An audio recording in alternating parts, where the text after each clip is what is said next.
Thank you. Hi, everyone. Thank you, Kevin, for that introduction, and I just want to thank all of you for joining us this evening. Already, I just see all these warm faces, so I just know it's going to be a really great event.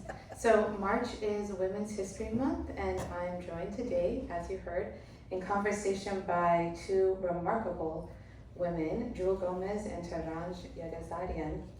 It seems fitting that we should have this conversation here in this lovingly appointed space that holds collective memories and aspirations of our local LGBTQIA+ community, which we're going to bring alive together tonight. I'm going to frame a little bit about today and tell you about Torange and Jewelle. Torange Yeghiazarian is a playwright, director, translator, and community builder. In 1996, she founded Golden Thread Productions, the first American theater company devoted to the Middle East and its global diaspora, nurturing generations of Middle Eastern American talent through visionary programs. Torange is a co-founder of Middle East North African Theater Makers Alliance, the first national organization advocating for the Middle East North African theater community. She's a Fulbright specialist and currently works as an independent artist and consultant. Jewelle is a feminist author, poet, playwright, and cultural worker. She's the author of 7 books, including the double Lambda Literary Award-winning Black lesbian vampire novel, The Gilda Stories. Her stories laid the foundation for Afrofuturism and continue to claim space for queer storytellers. Her fiction, essays, criticism, and poetry have appeared in numerous periodicals and anthologies, and she's currently the playwright in residence at the new Conservatory Theatre Center. So bios always give a hint of a person, so I thought I'd share a little bit more. Jewelle and Torange have been groundbreaking in their writing, their political activism, and their feminism. They've created new spaces and cultivated belonging with these spaces so that future generations could grow within them. They've made their mark in the world, but they haven't done it alone. They've brought their community with them. And so as a queer Chicana feminist, I aspire to be like and create like both of you.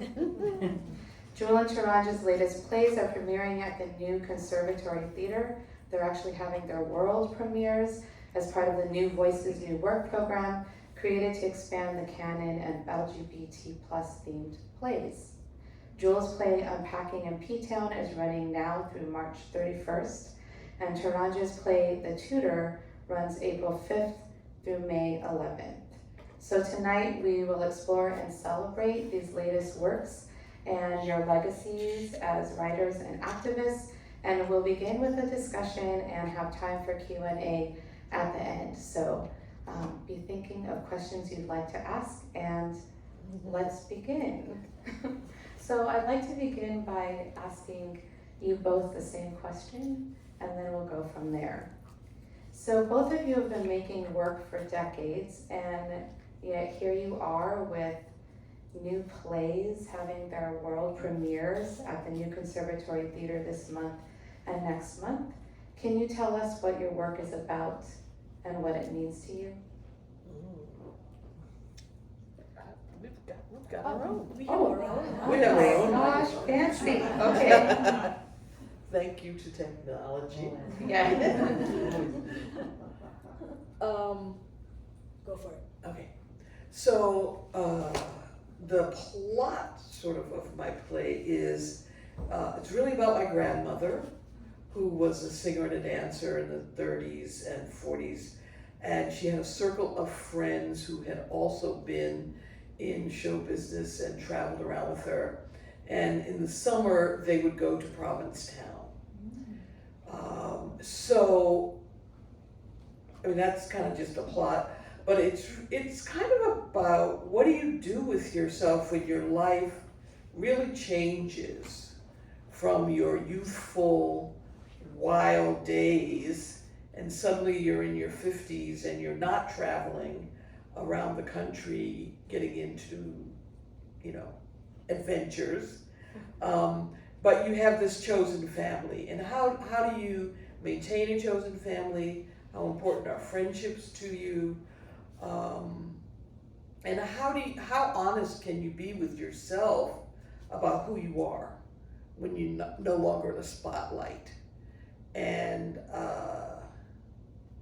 so that's kind of what it's about. Hello.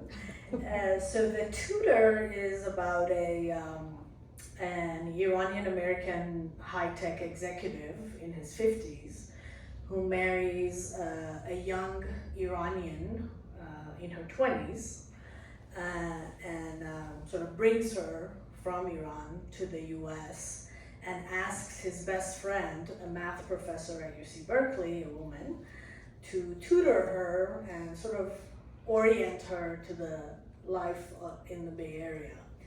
And it happens that the two women fall in love, unbeknownst to the guy, and so it's a sort of a love triangle, but it, on a sort of a deeper level, it's really about preconceived notions. It's about how our perception of people affects the way we treat them and the way we also sort of move around in the world ourselves. So. And I wanted to add something. I think it's really interesting that we have these two plays that are about people in their 50s, but you don't see that often on stage. It's really unusual to see that on stage, and I think it's very exciting to get the idea of how life really can work for people who are not just beginning. There's a lot of excitement about doing things for the first time, and all of the quote-unquote hijinks that young people get into, good and bad. But when you're in your 50s, people don't often write about or produce things which are about how you're still digging into your character, which I found interesting. And also, what does it mean when you fall in love for the first time, maybe in your 50s? Like, what is that like? Yeah. And you kind of lose your mind. But Yeah. What made each of you choose that age to be writing a character from? I mean, I can say that I feel like I've, because I started out as an actor and had a really hard time finding roles that reflected my experience and my perspective in life in a way. And when I was auditioning back then, this is in the 80s, people kept telling me because of my accent and because of my looks, I would never get cast in a leading role.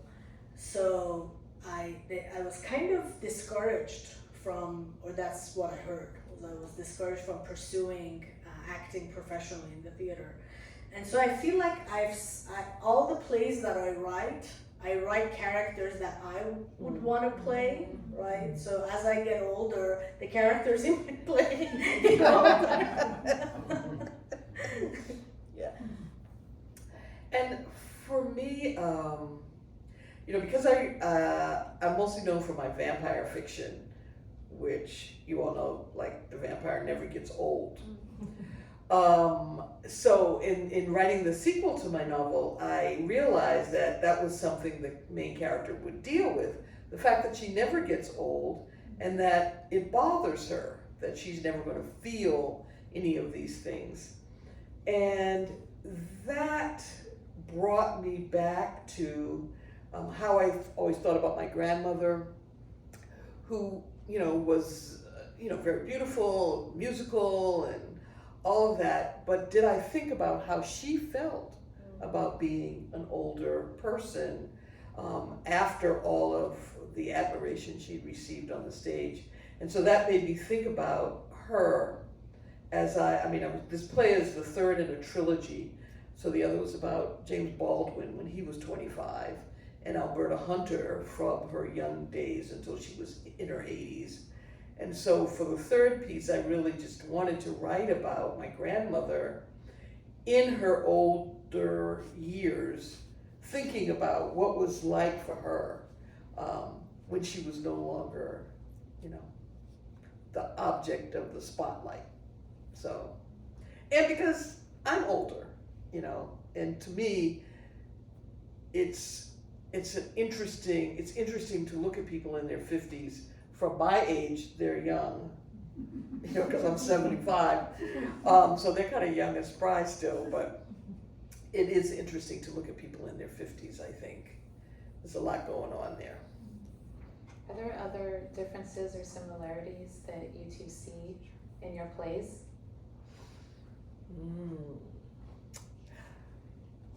I know you've read each other's plays, you've seen each other's plays, but these two in particular?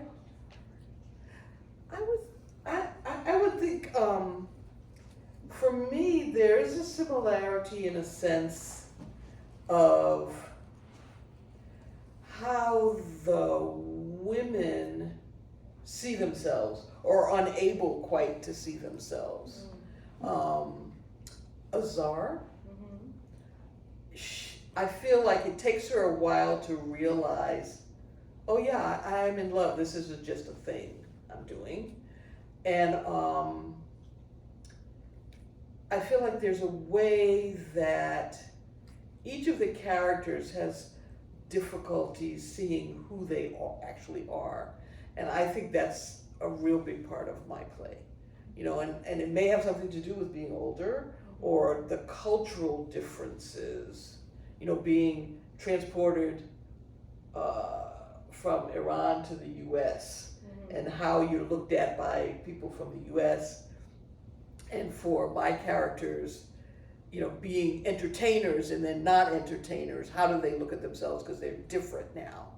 So I saw that as I was reading your play. I felt that. Yeah, and I think your play is also about love and kind of opening yourself up to that possibility. I don't remember the names of the characters, but the woman that has her own separate cabin, Minty, she, you know, she's struggling with that to, you know, can she open up to the lady that gives her free pizza?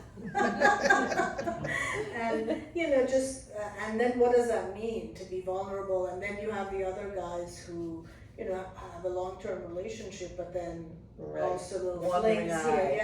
Yeah. So it's, I think there are similarities in the sense that I think we're all humans, and we all go through these questions in our lives in terms of how we navigate relationships, and, you know, what is love, what is friendship, what is, you know, what is love, what is friendship? It's a big question. It's a big question. Yeah. What is love, what is friendship? Good. Let's talk about playwriting for a minute. So you are both multi-talented and multidisciplinary. Jewelle, you write fiction, poetry, essays, and cultural criticism. Torange, you're a director, community builder, translator. Now I know you acted as well. You're a director, and yet you are both also playwrights. So what is it about the creative process of playwriting that you keep coming back to?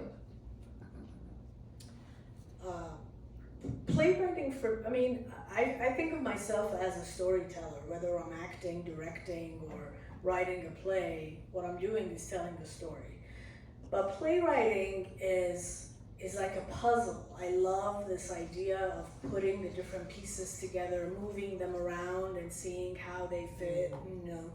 And also, often when I start writing a play, it starts from a question. And then as I'm writing it, it's like I'm exploring possible answers. And usually I end with a question, you know, like a different question. So it's a way for me to examine things. It's a way to learn. It's a way to, I don't know, like really play with pieces of life.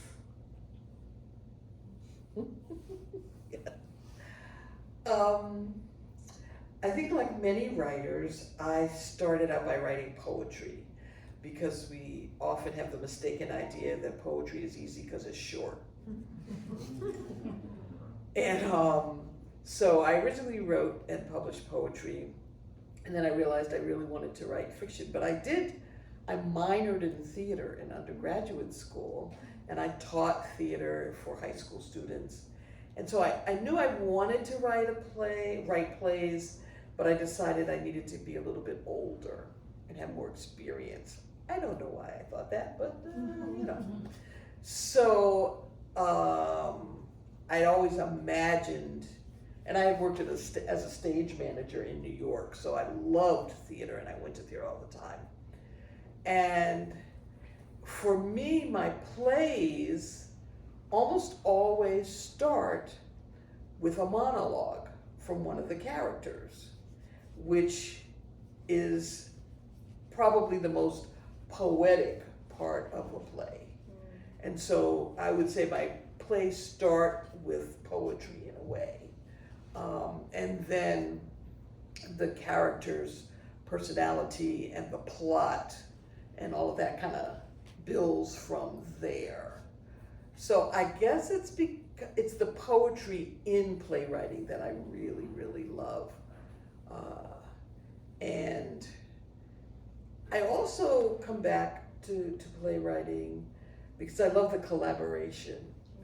I love when you have, pages, 100 pages, and you deliver it to a director, a lighting person, prop person, set designer, the actors, and they reinterpret what I've written. And of course, you're there like listening for your words, but you often find that somebody else's interpretation of your words is so much bigger or deeper. I find that it's exciting. It's like, wow, where did you get that from? And I find that exciting. It's what's living about theater, I think. To see some of those deeper things or connections, maybe. Mm-hmm. Yeah. And I would say some of the funniest lines, because my play is a comedy, and some of the funniest lines come from people's delivery as much as from the lines themselves, the way that the actors interpret them. So I really love hearing what you both said about, I asked a question about playwriting, and yet you brought in questions and poetry, and really seeing kind of the different genres and intersections that can happen and come into something like creating a play, right? So it can be very multidisciplinary, and I think often we see creative disciplines as very separate, and yet they're connected, and you two are living examples of how interdisciplinary a person can be and be bringing it into multiple forms. Yeah, I love what you said about theater being a living art, because it's the only kind of writing that really isn't complete until other people speak it. yes, And there's something really satisfying about that. yeah. Jewelle, I'm gonna switch a little bit with a question for you. You were already kind of talking about this, but we'll go a little more into it. So the Gilda Stories, which you mentioned, was published in 1991, and it deconstructed and rebuilt the vampire myth in the shape of its Black lesbian protagonist. And it was the first novel in the US with such a lead. In a recent interview... Is that true? Yes. 1991? It was the first Black lesbian vampire in the history of I find that. Is that Right, in the history of the genre. Of the genre, yeah. 1991. Yeah. And it was turned down by all the major publishers because Right. one of the things, one of my favorite rejection letters said, well, she's Black, she's a lesbian, she's a vampire, was too complicated. And I said, well, I'm 2 of the 3. But, yeah, it's true. It's bizarre. In a recent interview, you said that the book started out as a revenge story, and then it became a meditation on loss, and that you wanted to write more about someone who doesn't have to lose people if she doesn't want to. So now 32 years later, after the Gilda Stories, you've created Unpacking in P-Town, and you just shared that it's a bit of a personal work inspired by your grandmother. And so I couldn't help but to think with this play, it's as though like you're the playwright who doesn't have to lose people if you don't want to, and that you're bringing your beloveds to life on the stage. And so I'm just curious about how your work has changed as you've changed and aged, and you know, thinking about going from a revenge story that then became about loss and then moving into the writing you're doing now. How has your work changed as you've changed and aged, and what is the significance of writing in this moment for you? Well, I think that, yes, Gilda started as this revenge story from an incident on the street where I was harassed by some guys on the street, and all I could think of was, I could kill you. Not a very thoughtful feminist reaction, but there you have it. And so I wrote this character who could kill you. It's really, do not mug a vampire. It doesn't work out well for you. And so as the years have gone by and I started working on the sequel to Gilda, I realized I wanted to delve more deeply into what she actually felt about some of the situations that she faced. And I think that was a reflection of my being older and reflecting on my youth and my past. I also think I was raised by my great-grandmother, my grandmother's mother, and she was born in 1883. So, and I lived with her until 1971, and when she passed away. And so her perspective on the world was really different. And she had this incredibly long view that made her, she wasn't philosophical or anything like that, but she always looked at things just a little bit off center because she saw them within the context of her childhood and the deprivation of her childhood, and she was a determined. She was very determined. She was one of these people who kind of put one foot in front of the other, and she was going to get where she was going. And if you stood in her way, she would just kind of go around. You know what I mean? And she wasn't explosive or loud. But if she said she was going to do something, she did it, which was not easy for a woman of her lack of education and being alone. Pretty much, her husband died. She used to say very proudly, "I've been a widow for 50 years," and she would smile. So her and her daughter, my grandmother, were the people who were the most close to me. And so it's from the perspective of 2 older women that I saw the world. And I think that really affected me in terms of what I chose to write. But then as I got older, I found myself taking on their perspective more and being interested in the internal, interested in longevity. And it concerned more with the interior stories than the adventure part of the story. I think that's what happened as I got older. And so the play, of course, I picked my grandmother and her friends to write about. And I mean, I made up the plot, but the characters were very real to me. And so I picked them as characters who could represent a certain kind of maturity that I felt like I was moving into, or maybe I've moved past it by now. But that sense of maturity, but still represented thinking and feeling. I was much more interested in the thinking and feeling.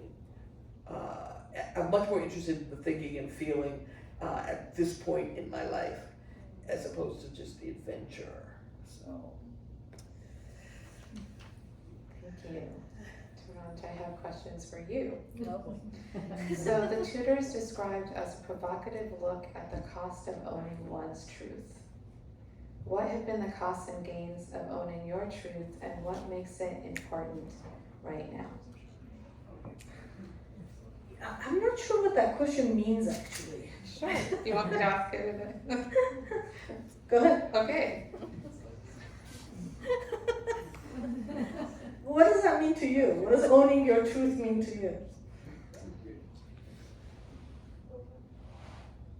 Well, I thought one, because it was described as a provocative look at the cost of owning one's truth, I find that really interesting, because you are the playwright that created something that is being described that way.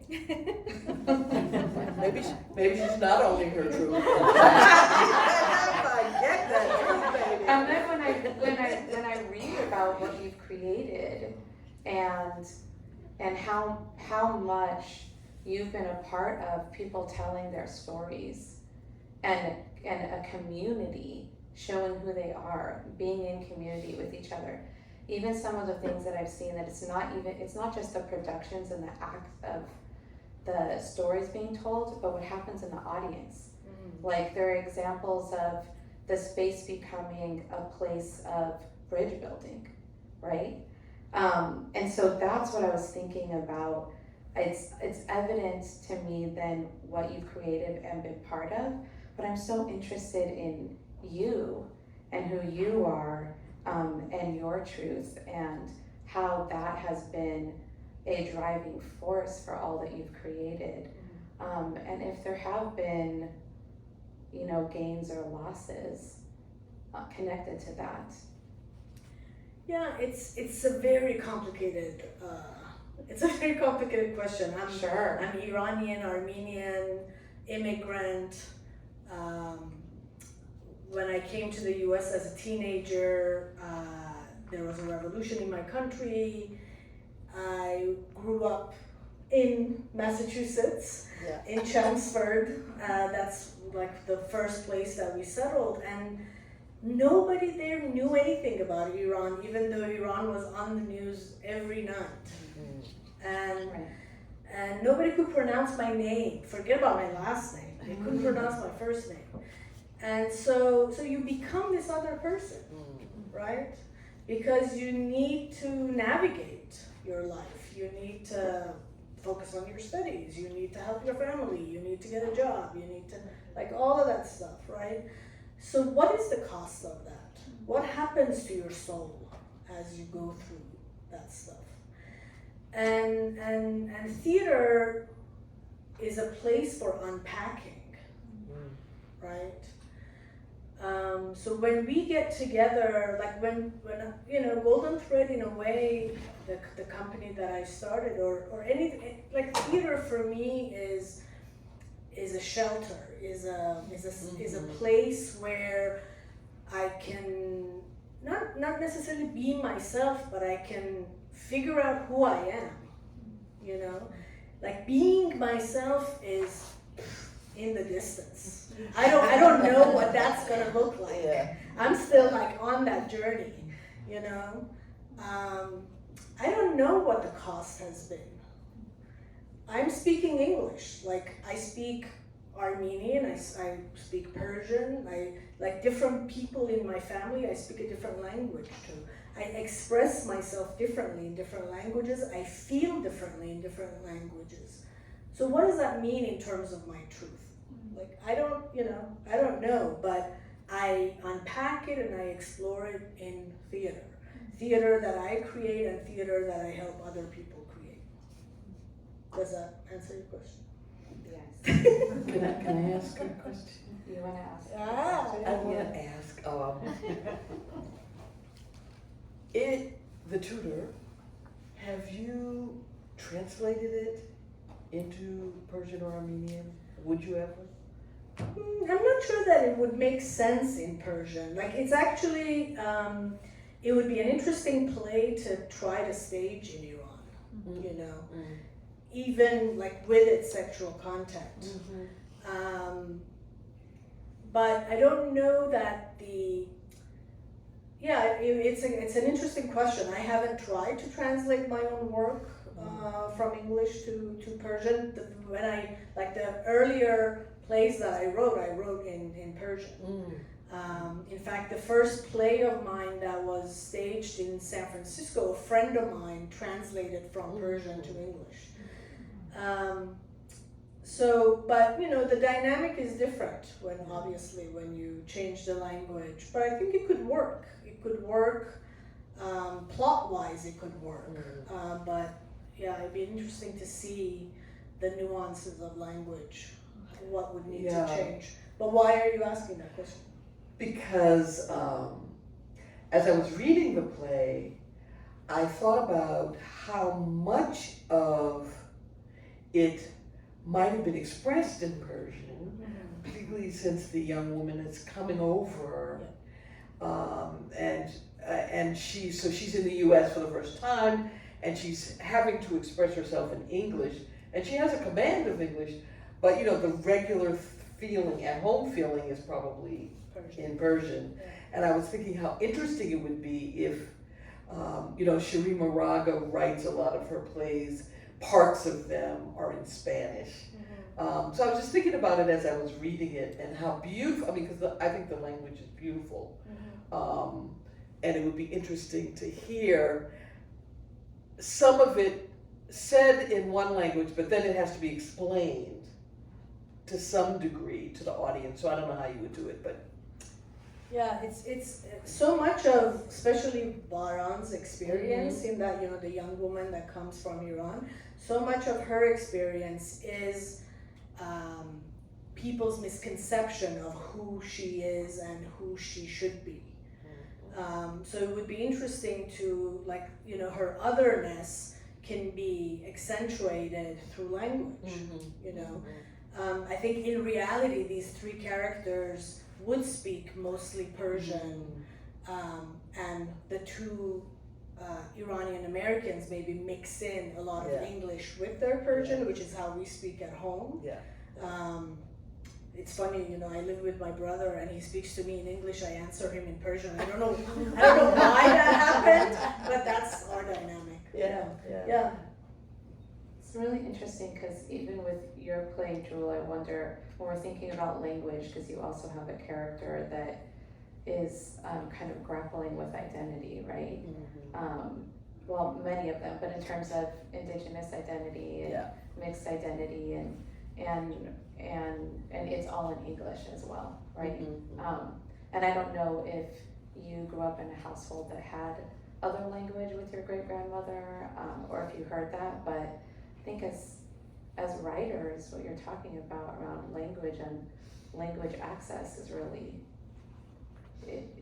something to grapple with.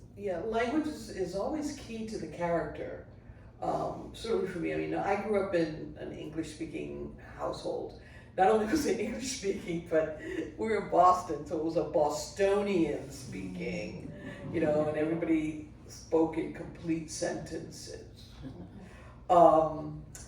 You know, even though we were poor and all that, but there was a quality of language that you did not drop below. And that was one of the joys of writing a play about James Baldwin, because his grasp of the English language was so deep and poetic, and trying to write a character who sounded like him was one of the hardest things I ever did, but also a great joy. And in any play, the language that the people use is really, really significant. I mean, it's one of the reasons I wanted this one character in my play is Scottish, from Scotland, and I wanted him to have a grounding in the language, and the actor actually worked really hard on that. The character who's part Wampanoag, and she feels estranged from the Wampanoag tribe because she didn't grow up with them, and she only knows what her mother and her grandmother told her. So she feels alienated in some way from them. And there was very little for her at that time to know to speak in Wampanoag. Because one of the, and this is a kind of a nice circle of revenge story. When the Pilgrims invaded, they tried to wipe out the Wampanoag people, but they also tried to wipe out the language and the religious customs. And so the one thing that they did was translated the Bible into the Wampanoag language. And the Wampanoag language is one of the many Algonquin languages of the Northeast. And that was so they could seduce them into Christianity, and break up the community feelings of all of the native tribes. So now, probably, I think this might have been 10 years ago, I'm terrible with numbers, but a scholar, a Wampanoag woman, her last name I think is Little Doe, she was at Harvard and she was studying linguistics, and she decided she was going to bring back the Wampanoag language. So she teaches on Martha's Vineyard, because there's a couple of different breakdowns of the Wampanoag tribe, and one of them is on Martha's Vineyard in New England. She teaches summer classes in Wampanoag, and she uses the Wampanoag Bible like a dictionary because it has so many words in it, and that's the only place that the Wampanoag language is written down, is in this Bible. And so she's bringing back this language to a groups of kids and parents who come, and they'll spend several weeks just learning how to speak Wampanoag. And Katu Putush, which I think means thank you. That's the first word I learned to say. But if you don't have a language, how do you express yourself? You're always using somebody else's language to express who you are, and that's kind of scary. Thank you, both of you, for sharing. Torange, I do want to go back to you because you served as Golden Thread's Executive Artistic Director for 25 years. And like we were saying, you nurtured generations of Middle Eastern American artists to tell their stories, and you created a community. How has Golden Thread's journey grown alongside your own artistic journey? I think when we started Golden Thread, we this idea of sort of a Middle Eastern American voice was unheard of, and I think people were surprised that there was a community of theater makers in the U.S. and so we had to sell everybody on the concept. We had to sell the artists that we are a community, we have a voice, we matter, and yes, you must tell your stories, and people want to hear your stories or see your stories on stage. Then we had to sell the audience and our community on theater. Theater is a valuable art form. It's storytelling. It's your stories. Come to the theater. Join us. Then we had to sell the funders. She was at our San Francisco Art Commission.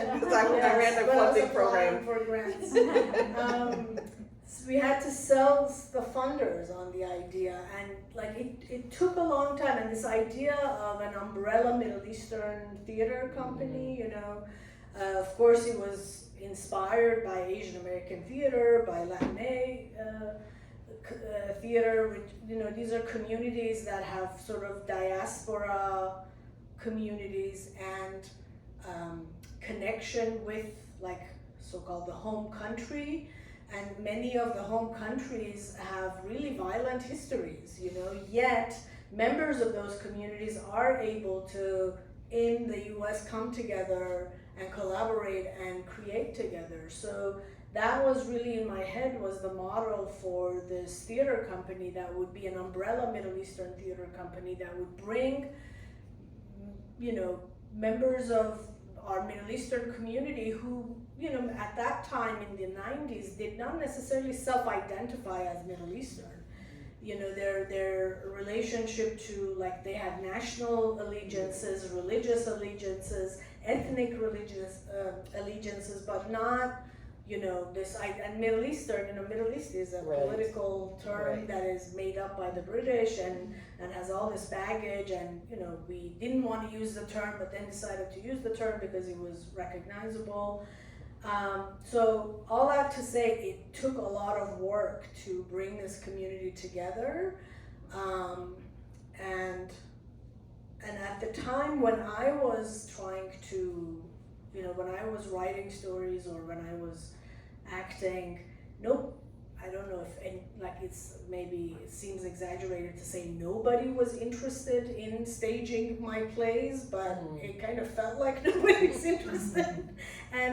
And if somebody was interested, they didn't know the communities, they didn't know who would be interested, who would watch it, you know, and so we had to build all of that, and that took a lot of work. But now, you know, 25 years later, knock on wood, Golden Thread is thriving, has a new artistic director who's fabulous, who's directing my play at NCTC. You know, has established programming, has a community of audiences and donors and funders and all of the things that you know, I only dreamed of many years ago. So now when I write a play, there's an audience. Like, there are actors, yay. There are designers who know what it means to, like, be Iranian, or, you know, so so I maybe write with more freedom, I write with more confidence, I write feeling supported and held in a way that I didn't 25 years ago. Both of you have talked about, just in the short time, creating work and then having these, you know, barriers where people were not interested, or no publishers wanted to take the book. And I'm just so glad that both of you kept going and persevered, truly, because that there are many artists who would not be able to. So I'm just hearing that and really. Well, one of the things that's interesting for me with thinking about Torange is creating a company that will do your work. I mean, that's the thing that many artists have to do. You know, I mean, that has been the benefit for some poets, and having the internet that they or technology so that they can put together their collection of poems and get them out in the world in a way that wasn't possible 25 years ago. But creating your own theater that will do your work and the work of other Middle Eastern people is really the hard road, but sometimes it's the only road. Yeah, and I think, you know, I didn't do it with, it wasn't a deeply informed decision, you know. It was informed, you probably said, yeah, never mind. Right. Like today, when people ask me, I'm like, hey, you know, if you know of another theater company that might do the work, go to them. Like, don't do it, you know. It's a lot of work, it's a big hassle.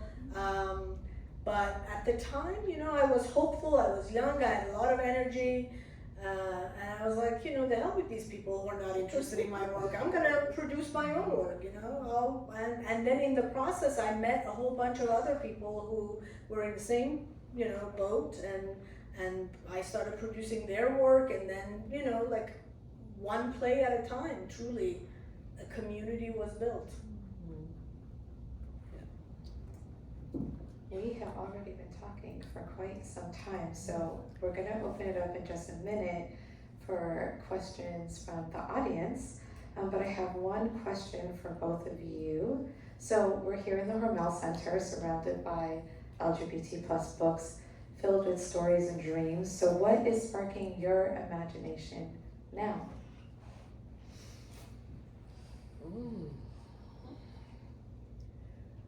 Go for it. Oh, well, I am working, as I said, on the sequel to the Gilda Stories, which as soon as my play finishes, I will dig into. As soon as I finish my taxes, I guess I should say that, I will dig into. But I have this other kind of interesting, strange project that I've been making notes on for the last year. In my current play, one of my main characters reads these romance novels all the time, and so she's always quoting from these Victorian romance novels to her friends in P-Town. It's a wonder they can stand her. But I had to make up Victorian quotes, right? So she'd have something to quote. And it got me really interested in Victoriana, and I love British mysteries. And so I started reading Victorian mysteries and then Victorian romances. And so I'm putting together all the notes to write this novel that takes place in Victorian London. But it's not the Downton Abbey story. It's about the criminal underclass, prostitutes, the people of color, because there are a large number of different people of color, both from India, from the Caribbean, and people from Scotland who are immigrating to London. But it's all about the sort of criminal underclass and their community and how they survive and support each other. It's kind of an adventure story.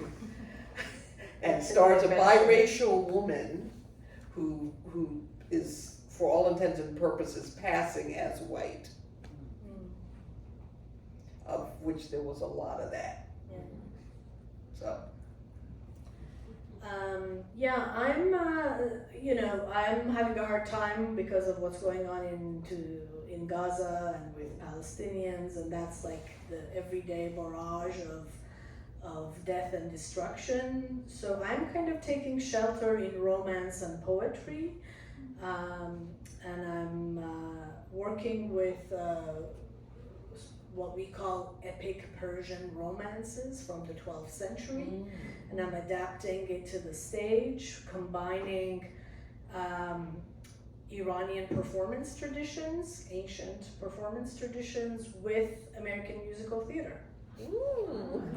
Yay! I don't know. So that's something that, after the Tutor opens in April, I go into a writing retreat and sort of try to get a first draft together by May, and maybe even get it produced by the end of this year.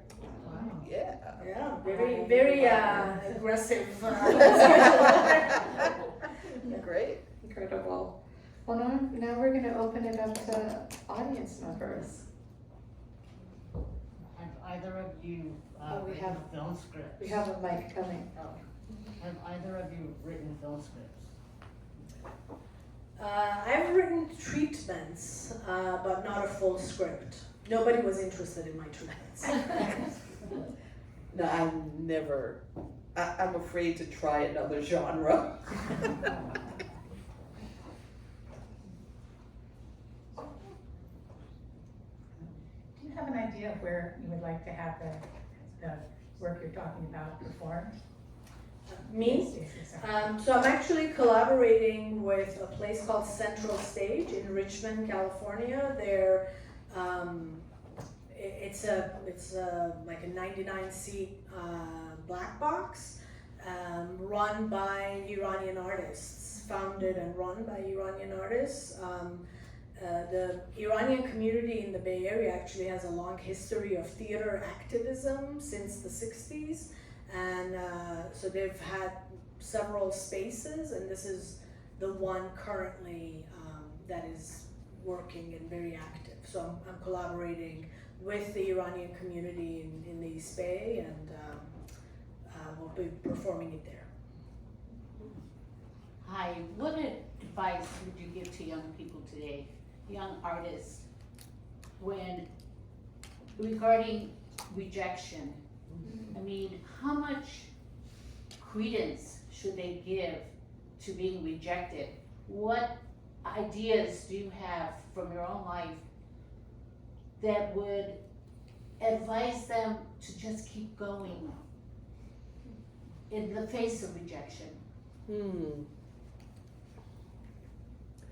Just keep going is a good phrase. I think if you're starting out, and you don't have to be young to be starting out, but you're just beginning to put your work out into the public, I always suggested that artists share their work among a friendly circle first, that will give them feedback and give them support, and be honest but kind, so that they are accustomed to getting feedback. And that you're always gonna get some kind of rejection, because not everything that's written is for everyone.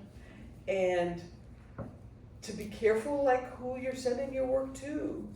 You know, I mean, the mainstream commercial publishers, I think, have a much broader, not much broader, somewhat broader outlook today, because they now know there are markets out there. There are niche markets for everything. Unlike when the publisher told me, black, lesbian, vampire, too complicated. Now they would know that there's somebody for each one of those identities. So be careful who you send your work to, and take whatever critique that an editor or publisher or producer gives you. Look at it, see if it makes sense to you. Go back and ask questions if you feel like they could give you real, most people, they reject and say, oh, I'm really sorry, this just doesn't fit us. And then they'll say a whole lot more. But you could go back to a producer and say, well, could you tell me more about what would fit you? Try to get as much information from those who are rejecting you as you can. And then take what works for you and then ignore the rest of it. And it's impossible to understand it, but you can't take it personally. Even though it feels like somebody stabbed you with a knife. You can't take it personally. You just can't, but. Yeah, I would just, I think these are all really valuable, exactly, yes, ditto to all of that, and I would just add that, your stories matter. This is what I would tell, the youth of America. It's that your stories matter. It doesn't matter how different you might feel, or isolated, or othered, or mainstream. I think, your stories matter. So that's one thing I would tell them. On the other hand, I would also tell them, if there's something else you can do that. Because at the end of the day, I think for many of us, we find that this thing that we have ended up with is the one thing we can't live without. And if you can live without it, then do. Because it's thankless, it's hard work, there's a lot of rejection, and you have to be both. I was just telling Jewelle before the program that you have to be both an egotist, because you have to believe that people should care what you have to say, and while you're deeply insecure, right? So it's kind of a schizophrenic existence. And if you can get by doing something else, Right. may the force be with you, and go for it. Thank you. We have time for one or two more questions. Careful, we'll start asking you questions. I have a question. I was just gonna say, can you tell more about the times in the theater where we can see these plays? Oh, Yes. yes, I We have. have cards? We have There's cards. postcards on the back. Right, so my play is running now at New Conservatory, which is not far from here, on Van Ness and Market through the 31st. And Torange's play opens the April 5th 5th. through May 11th. So We were told that Jewelle's play was sold out. the opening night was sold out. Oh, yeah? Yeah, the opening night was sold out, but there are still tickets for the other nights. And the tutor actually closes May 12th. Oh, one more day. May 12th. So yeah, there are tickets. And if you go on New Conservatory Theatre Center website, you can order tickets there.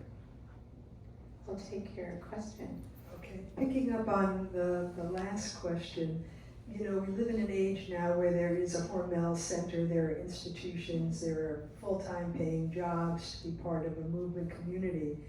But it wasn't too long ago that none of that existed. And I think for many people, there are still not enough options within the community to do that. So is there a middle ground between what you're talking about of if you don't feel passionate, just let it go, and what kind of day jobs maybe are possible? No, seriously, all these institutions got built by people who had day jobs and were lucky enough to have a mimeograph machine that they used after hours to make flyers, or progressed to a Xerox machine that was so exciting. That's when you go into arts marketing.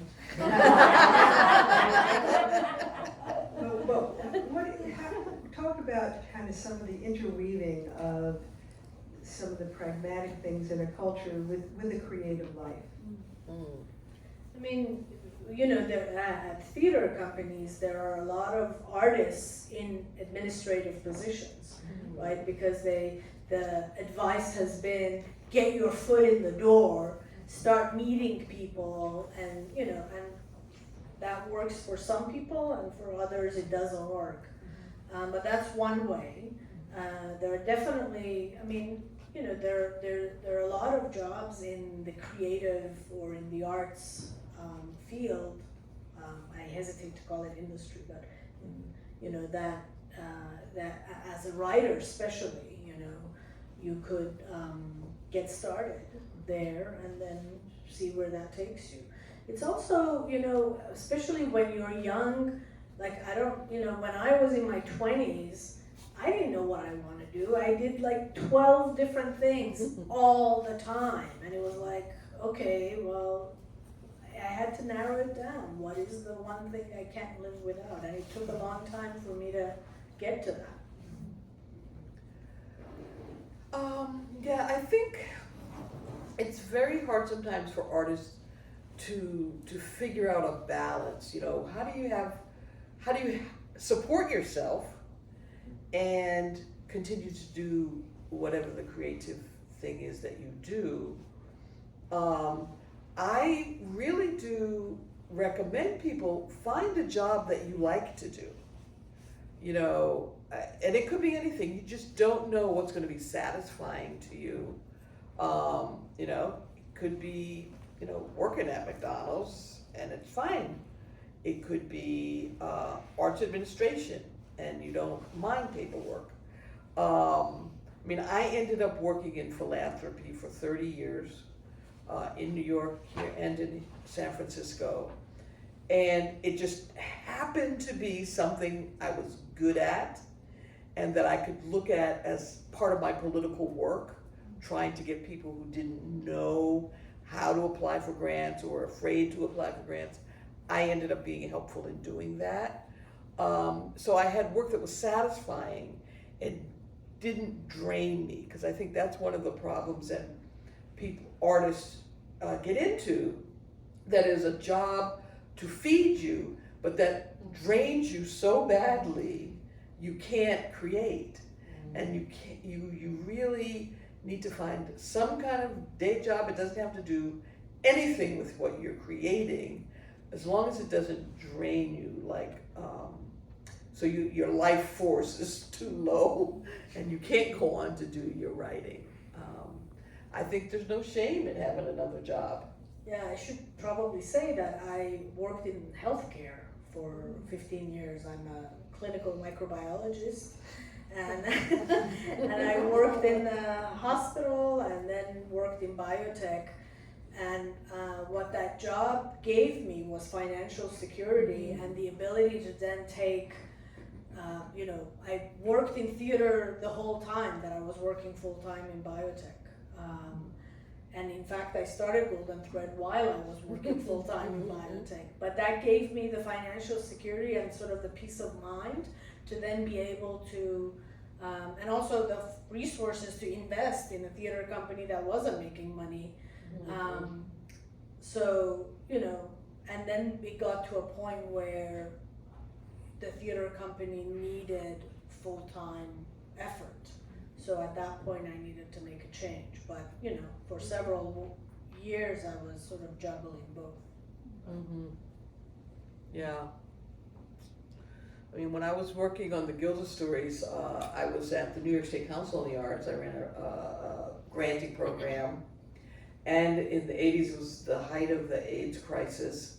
So I had to leave after work and go to a meeting around the development of an organization that became GLAAD. And I ended up working on my vampire novel always between 10 and 2 at night.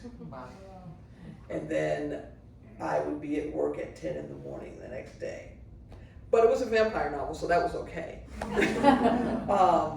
But I mean, I couldn't do that now, but at the time it just seemed like, okay, this is what I'm gonna do to get the thing done. So I think it's important to do something that also feeds you. That's so good to talk about.